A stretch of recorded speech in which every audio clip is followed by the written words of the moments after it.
And welcome, it's a second instalment of Pro Shop TV, and with Alan Lynar, pro at Mount Murray, we've got Mr. Stuart Kerr. Welcome, Stuart. Thank you very much. Now, for those that can just pick out on his jumper there, he's from Foremost Golf, and he's been doing the rounds, visiting our local professionals, and perhaps, what do you do? Is it like an annual thing?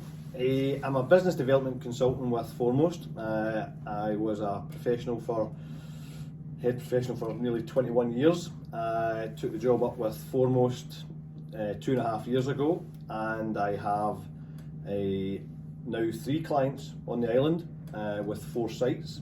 So I've got Paul at Douglas, Alan here at Mount Murray, who has Ramsey as well, and we've recently taken on Lewis Denning at Peel Golf Club. Lewis, of course, who is new in his position there, his permanent position, so it's a nice little team you got there on. It's nice. Congratulations to Lewis for his appointment at Peel.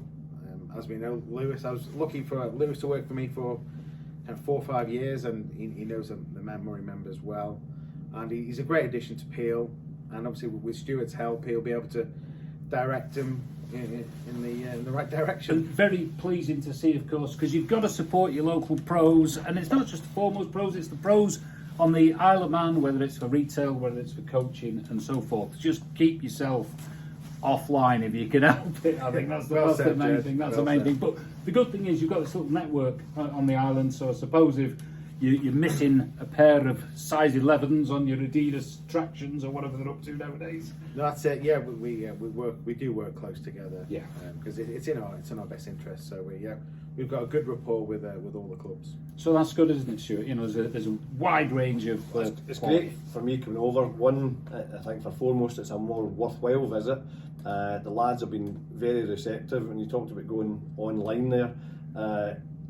Foremost do provide a platform for the boys within Foremost that they can assist with online purchases. So basically they can either access it via foremostgolf.com through Alan's website, or if they come into the store, Alan can look at these sort of things, and they've got a certain thing called single service, which means that Alan has access to that warehouse, and it definitely provides the lads on the island with another avenue to source the stock. But to the golfer, everyone loves the golf shop, don't they? It's the best retail experience of the lot. It's everybody thinks that the new driver is going to give them 20 yards, 30 yards. Yeah. The new putter is going to stop them, 3-putting. But that's why we love the game. But they come with magic dust. No. What is that? I think Alan guarantees them when he buys he buys anything. We've got a big jar full of magic dust and sprinkle on each purchase. I love it, and of course, like even the bowls now, there's so many different types and stripes and colours and what have you. They've certainly taken a turn over the last couple of years with some of the we've got the football ones with Callaway, the tailor-made picks, and now we've got the Tour Response ball from TaylorMade, Alan, with the broad line. That stripe's really helping. We've seen it with the Callaways, which is behind us, the red and blue triple track, and now the stripe, the TaylorMade.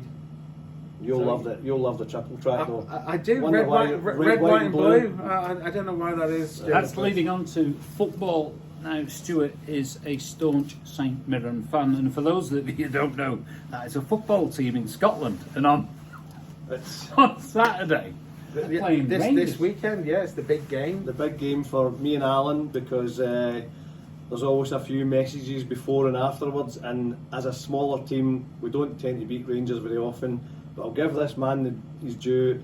We did manage to beat them last year in a cup quarter final, and lo and behold, the first message I received was from a certain Mr. Alan Lang to congratulate my team, so all credit to him. How noble. I remember it well. And for those of you who are supporting Everton, our thoughts are with you at the moment. We hope you can survive, because it's looking a bit treacherous for those guys, isn't it? It's not good. I'm a bit worried about Matthew Nicholson and where he's going to go. Well, it's all gone downhill, really, hasn't it? I can't see him doing well in the Championship, so hopefully Everton do get some 3 points, or get plenty of points in the next few games. Well, we're just going to have a look at some stars. We did a bit of a video earlier on in the week. We had Sam Crawford and Freddy Dancox just playing a few holes. And what we did, we took the camera out and we'll just play it alongside, and we'll ask for some of your expert commentary, because you being a pro golfer and yourself, an excellent coach as well. An excellent coach. Okay, well let's see what we've got here. We've got a couple of lads, some of the bright lights really of Isle of Man golf. Usually they take more Mars bars out than that, but they're only playing a few holes. I've never seen your dad working so fast, so hard on that one. So Freddie, you know his swing, don't you? So yeah, Freddy, he's grown. You know, again, he's growing up very quickly. Nice wide swing, good turn, strong through the ball, and same with Sam. Very powerful techniques, really powerful. So the likes of Sam there, you know, someone might think he absolutely squashes the ball. Is that? I mean, he, like, obviously, again playing obviously in a windy island, he does compress his irons well, but I think with his drive, he just hits up on the ball a little more. But you can see with Freddy here, long iron into 16, looks very smooth. But they're both excellent golfers, good techniques, strong, as Stuart has said. And they like to work the ball as well, which is a dying art. So Stuart, these lads going off to Appleby, they're kind of representing the island at the weekend. They're going to be featuring big time in what we do in island golf. They're at this age. What should they be kind of focusing on? What are the drills? How serious should they get? Looking back, if I was going to give any piece of advice to a kid at that age, I would be definitely saying that for every hour that they work on their golf game, they've got to spend the same amount of time, if not more, on their short game and putting. Absolutely, it's one part of the equation. I think when you look at some of the leading stars, they can actually play poorly, and they come off and they've shot 2 and 3 under par, and that definitely is an art. They can actually play poorly and not play their way out of a tournament. So I'd be recommending to these kids to make sure that they're for every part of they're practicing on the long game. I'd like to see the short game getting worked at.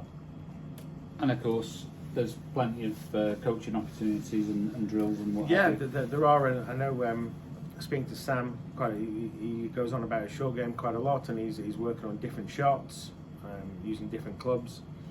And I know, Freddy's. We've had some coaching. He's had that county squad as well, county squad session, which he learned a lot of, as you say, drills and ways to improve his short game. So they'll need that, and as Stuart says, they do need to keep working on it.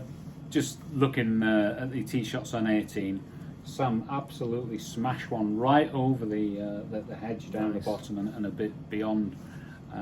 Freddie, he's not quite got the build that I'd say, but no, but he Sam can't half hit it. Hits the ball a long way, very impressive. And Freddie's driving, his total driving accuracy and distance has gone up, tenfold, and he's impressive to watch. So hopefully the lads will do well this weekend. And they're off up to Appleby, so I think it's always good, that young players play other courses, isn't it? And I think take part in it's absolutely critical that they go and test themselves, not only against other juniors but on other venues. I think it's a learning curve for them all, even in the simple things like arranging travel, getting there, and as I said, accommodation, because if they're going to have any kind of aspirations of maybe becoming tour players, whatever, they're going to live out a suitcase, etc. So there's a whole lot more things to think about than just playing golf.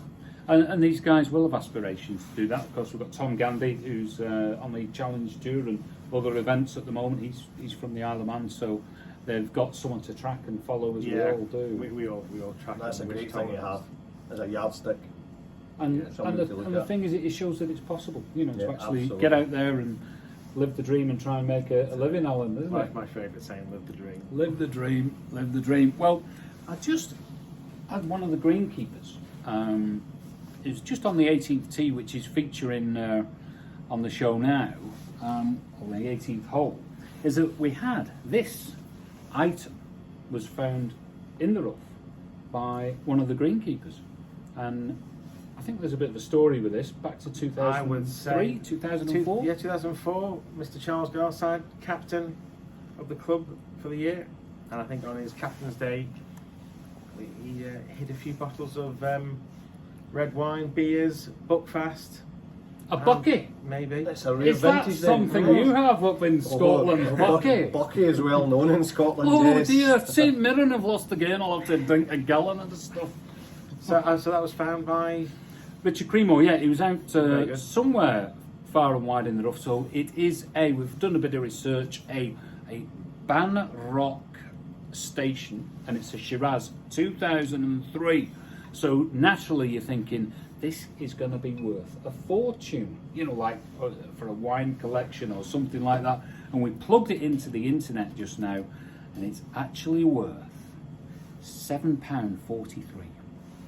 So there you go. We'll be uncorking it sometime. Maybe we'll get Charlie to. That's a good idea, Joe. Perhaps he'll have a drink before breakfast, because he goes out early on Before his Saturday, bookie. doesn't he? Yeah, I think so. Yeah, it'll follow up that kind of Carlsberg he has.